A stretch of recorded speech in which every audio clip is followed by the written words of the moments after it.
The trap house is where they sell the drugs and they do the drug. So the music is pretty much the anthem to the trap. Trap music is just another branch of hip hop that spawned, you know what I'm saying, out of Chicago a few years ago. It was just a new wave that came along based off a reality. It's always been, to me, the story of a hustle and then celebrating how you came up from that hustle. It makes a lot of people want to dance and turn up, which is, you know, a lot of times you just want to have a great time.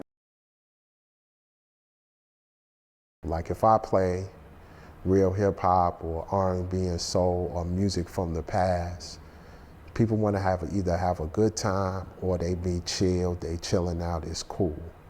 Soon as you play trap, it's a whole different atmosphere. 9 times out of 10, the more trap you play, somebody is going to have a fight.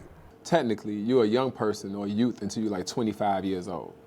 Right, your brain is still literally like growing and developing until you are like 25. And the main aspect that's still growing and developing is that prefrontal cortex. You know what I mean? Like, and that's what helps you make decisions.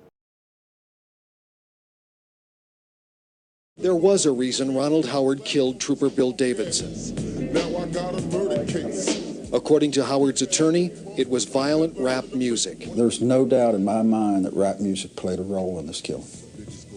Everything he did in his life came from those rap songs.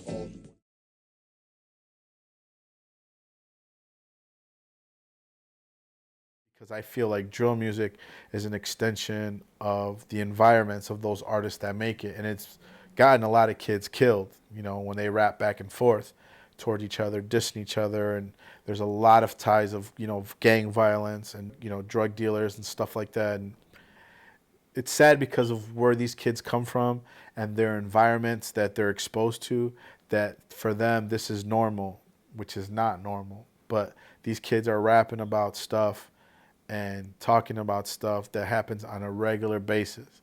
And that's why they called it drill, you know, and it's literally their life. And the thing that hurts me more than anything, we have resources like we have movies and films and documentaries to try to get young people to stay away from the jails, to stay away from, don't commit this crime. And we got news media that, especially now when you have Donald Trump is in the presidency and he giving it to you straight, no chaser. And some of these young people don't even realize or really see that if you commit a crime or you kill somebody, it's a wrap. Like, you're a slave if you go to jail. I've seen a lot of kids, you know, get caught up in stuff, and some of them get shot, some of them get killed. A few summers ago, I went to a lot of funerals, man. A lot of funerals for kids that came to the studio and, you know, booked a 10-hour session to record for 2 and sleep for 8. Because they couldn't get a good night's sleep in their hood because something's always popping off. And to me, it just showed me that, you know, there's a whole different world out there that I wasn't exposed to. If you're not telling the actual downside of a certain lifestyle, then you glorify, right? And I think that's how people get influenced, because they don't hear the downside. They just hear like, man, she keep talking this and he got 1 million views. That's what I'm about to be on, you know what I mean? I'm about to do a video, I'm gonna have guns in the camera, and, you know, because it's gonna get me 1 million views, right? You can go on YouTube and find a lot of drill rappers right now. Like, trap, you can find a lot of trap music, like, it's crazy though. It's like, cause it's like we took over. Like, as soon as Chief Keef got put on with the drill music, trap music, everybody else figured they could get put on from it too. Cause it's like, well, it's something that we go through every day in life, like in Chicago. Yeah. It's a really tricky thing. I feel like music does have a serious impact, and it can influence, you know what I mean? And it can have an impact on your vibration and how you move it through the world. But then there's also these other factors, I think, that have a strong influence on it too, right? So.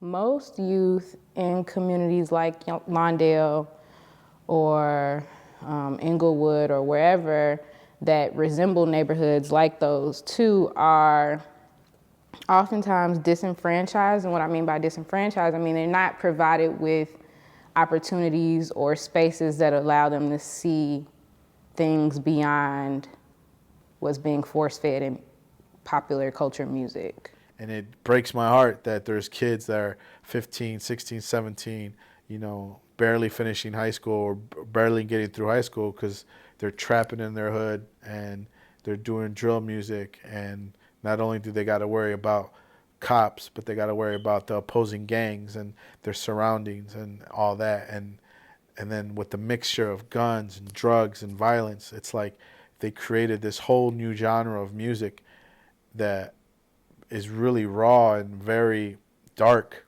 and it's normal to them. And I think it's really crazy that it's normal to them.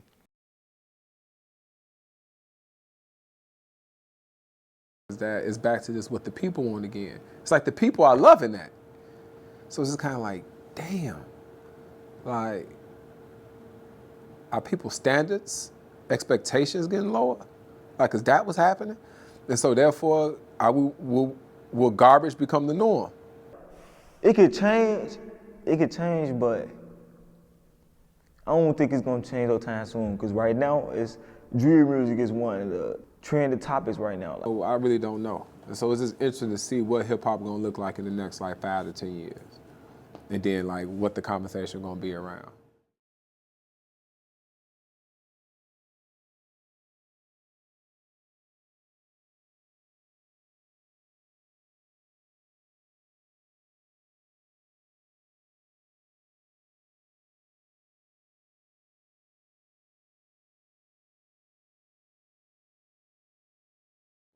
Y'all can go search me up on YouTube at C Money X Cheek Wop.